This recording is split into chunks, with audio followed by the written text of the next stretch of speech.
कैसे हैं आप सभी लोग। मैं इमरोज आप सभी लोगों का एक बार फिर से स्वागत करते हैं आपके अपने परिवार स्टडी विथ इमरोज के यूट्यूब चैनल में। दोस्तों आज के इस वीडियो में हम चर्चा करने वाले हैं क्लास 12th फिजिक्स के बहुत ही महत्वपूर्ण टॉपिक कूलॉम्स लॉ के बारे में चर्चा करने वाले हैं कि आपके एग्जाम में सीधे और डायरेक्ट क्वेश्चन पूछे जाते हैं। तो इस बार भी इसे पूछे जाने की उम्मीद है। जो आपके बोर्ड एग्जाम है 5 नंबर में पूछा जाता है। तो आज के यह सेशन जितने भी 12th क्लास के छात्र एवं छात्राएं हैं उनके लिए बेहद महत्वपूर्ण क्लास होने वाला है, क्योंकि आज के इस वीडियो में हम कूलॉम्स लॉ को लिखेंगे और उसके बाद में उसे सिद्ध करने का प्रयास करेंगे, यानी समझाएंगे। तो चलिए हम कूलॉम्स नियम को पहले लिख लेते हैं, उसके बाद आपको समझाते हैं कि कूलॉम्स लॉ का फार्मूला क्या होता है, उसे कैसे डिफाइन किया जाता है। बोले कूलॉम्स लॉ लिखते हैं, किसे कहा जाता है। तो कूलॉम्स लॉ जैसा कि आप जानते हैं कि किन्हीं दो बिंदु आवेशों के बीच लगने वाला आकर्षण एवं प्रतिकर्षण बल उन आवेशों के गुणनफल के समानुपाती होता है तथा उनकी बीच की जो दूरी होती है, उसके वर्ग के व्युत्क्रमानुपाती होती है, यानी इनडायरेक्टली इन्वर्स प्रोपोर्शनलिटी होती है। और डायरेक्टली प्रोपोर्शनलिटी चार्ज होते हैं और जो दूरी होती है वो इन्वर्सली प्रोपोर्शनलिटी होती है। तो चलिए पहले हम लिखते हैं, उसके बाद आपको समझाते हैं।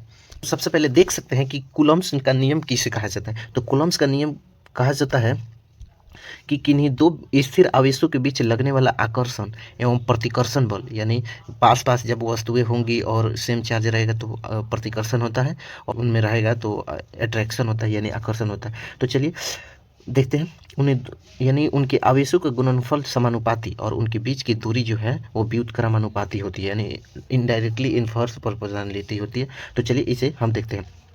तो इसे सबसे पहले कहा गया है कि दो बिंदु आवेश, तो मान लीजिए एक बिंदु आवेश ये है, इसको हम Q1 नाम दे देते हैं, और एक बिंदु आवेश यहाँ, इसे हम Q2 नाम दे देते हैं। ठीक है, इसे मिटा देते हैं। Q1 और Q2 दो बिंदु आवेश है।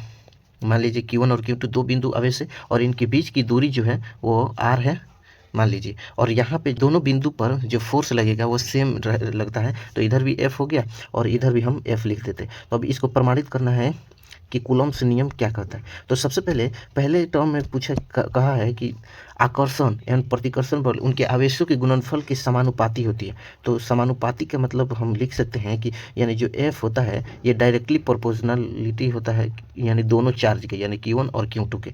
और दूसरे टर्म में कह रहा है कि उनकी दूरी के वर्ग के व्युत्क्रमानुपाती होती है, यानी उनकी दूरी के वर्ग के व्युत्क्रमानुपाती के कहने का मतलब है कि F indirectly proportional to 1/r², यानी उसके दूरी के वर्ग के व्युत्क्रमानुपाती तो R समानुपातिक हो जाता है। तो 1/r, यानी उस यहाँ पे यदि जब चार्ज यानी R का वैल्यू बढ़ेगा तो F का वैल्यू घटेगा। यदि R को बढ़ाया जाएगा तो F घटेगा, F बढ़ाया जाएगा तो R क्या होगा, घटेगा। तो यहाँ पे इसे ही व्युत्क्रमानुपाती कहा जाता है। तो इसे हम आगे की तरफ बढ़ते हैं और इसे हम मान लेते हैं इक्वेशन 1 और इसे मान लेते हैं इक्वेशन 2। तो इक्वेशन 2 को जब हम हल करते हैं तो हम पाते हैं कि F डायरेक्टली प्रोपोर्शनलिटी हो जाएगा Q1 Q2 R² के डायरेक्टली प्रोपोर्शनल हो जाता है। तो आगे की तरफ बढ़िए, और हम जानते हैं कि प्रोपोर्शनलिटी रहता है तो उसे हटाने के लिए किसी कांस्टेंट का यूज़ किया जाता है। प्रोपोर्शनलिटी को हटाने के लिए किसका यूज किया जाता है, तो एक कांस्टेंट का यूज किया जाता है। तो मान लीजिए हम यहाँ पर K एक कांस्टेंट ले लेते हैं, K क्या ले लेते हैं, एक कांस्टेंट ले लेते हैं। और चार्ज कैसा, तो चार्ज वहीं Q1 Q2 R² सेम उतार देते हैं। या K क्या है, तो K यहाँ पे एक कांस्टेंट हो जाएगा, K कांस्टेंट हो जाता है, कांस्टेंट K हो जाता है, जिसका वैल्यू क्या होता है, तो K का वैल्यू होता है 9 × 10⁹ coulomb square newton metre square और प्रति कूलम स्क्वायर हो जाता है K के वैल्यू। और K के टोटली मान अगर देखिएगा, और K किसके बराबर होता है, तो K बराबर होता है 1/4 पाई एप्सिलॉन नॉट के बराबर होता है। K 1/4 पाई एप्सिलॉन नॉट के बराबर होता है। तो आप बताइए F और K के जगह पर क्या हम 1/4 पाई एप्सिलॉन नॉट लिख सकते हैं, तो हाँ बिल्कुल लिखा जा सकता है। तो 1/4 पाई एप्सिलॉन नॉट हो गया, और ठीक वैसा ही जो ऊपर दिया उतर जाएगा Q1 Q2 R² हो गया। तो चलिए आगे की तरफ बढ़ते हुए अब देखते हैं कि अब F हो गया, F ये हो गया। उसके बाद में आप देख सकते हैं कि Q1 और Q2 यानी 1/4 pi epsilon not into Q1 और Q2 R²। तो यही क्या होता है, तो यही कूलॉम्स लॉ होता है, यही कूलॉम्स लॉ होता है। देख सकते हैं यही कूलॉम्स लॉ है, यानी F = 1/4 pi epsilon nought 1/4 pi epsilon nought Q1 Q2 by R square. आप देखेंगे तो एप्सिलॉन नॉट क्या होता है, तो एप्सिलॉन नॉट यह फ्री स्पेस में पैरावैद्युतांक होता है, यानी निर्वात में पैरावैद्युतांक कितना होता है वो होता है निर्वात का पैरावैद्युतांक,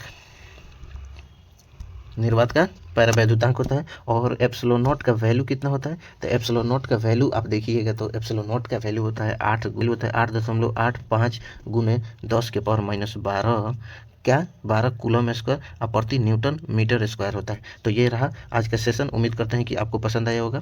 तो मिलते हैं नेक्स्ट वीडियो में। अगर इस सेशन आपको पसंद आया होगा तो लाइक सब्सक्राइब जरूर कर दीजिएगा। चलिए मिलते हैं नेक्स्ट वीडियो में, तब तक के लिए thank you, bye bye, see you, meet again.